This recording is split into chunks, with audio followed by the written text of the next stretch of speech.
We were described as the most remote Māori hamlet in the country. We've got a really big area that we whakapapa to and that we aspire to look after, which extends from Piopiotahi or Milford Sound in the south, all the way to Harihari in the north and then inland to the main divides.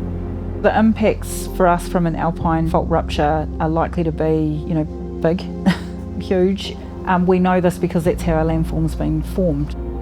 From the air, it's pretty dramatic, and you can see each of those formations as a timeline for the Alpine Fault moving essentially.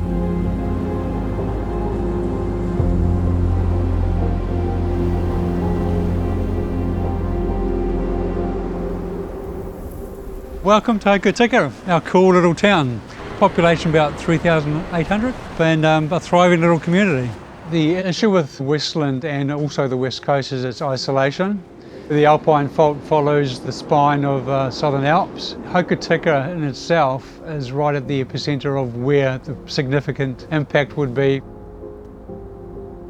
We are very reliant on our infrastructure, particularly roading into and out of the West Coast. And there's only 3 ways in and 3 ways out. When an Alpine Fault hits, and it will hit, all of those 3 junctures will be severely impacted.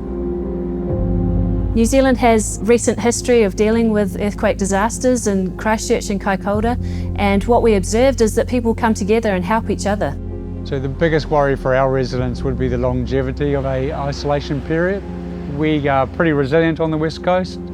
3 weeks up to 6 weeks we would pretty well handle in a heartbeat, but then we would obviously find constraints around ensuring that we can get supplies to those critical areas.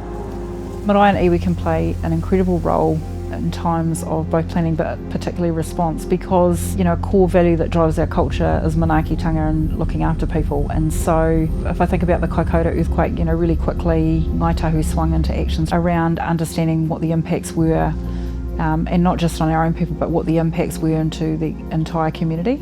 The West Coasters have lived with this in their backyard for quite some time. They know it's there and are willing to live with that risk. I'm confident that New Zealand will manage this event really well. It's going to be tough times, but we can become more resilient and prepared for this event if we put in the work now.